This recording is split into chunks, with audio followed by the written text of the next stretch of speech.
Welcome back to your RPIT YouTube academic channel. First of all, my name is Diksha. I'm senior nursing tutor RPIT campus Bastada Karnal.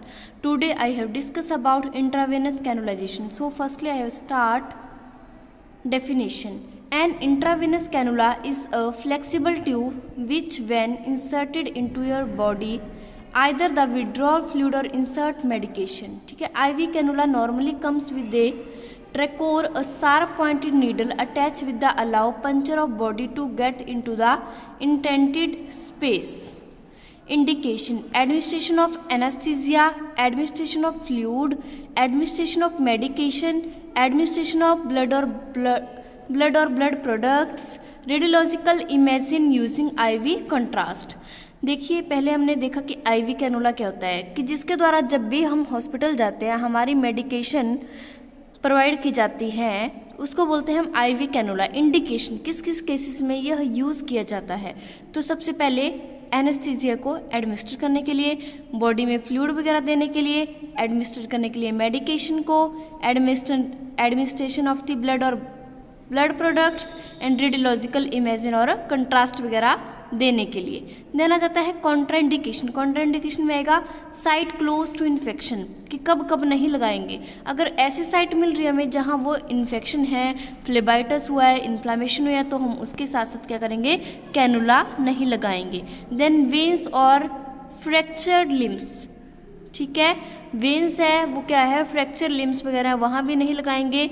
Where there is an AV fistula present, oedema है वहाँ भी नहीं use करेंगे। Side of मेस्टिस com वहाँ भी use नहीं करेंगे।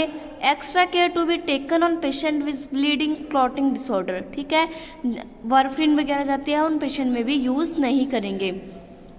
आगे जाता है साइट ऑफ वेन सिलेक्शन, हम पेशेंट की वेन को साइट देखकर कैसे सिलेक्शन करेंगे, तो सबसे पहले वेयर फिर व्हाट।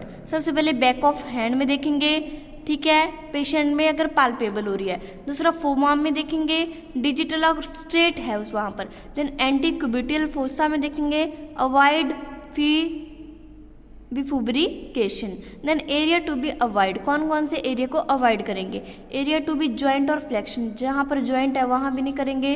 हार्डनेस फील हो रही है वहाँ भी नहीं करेंगे।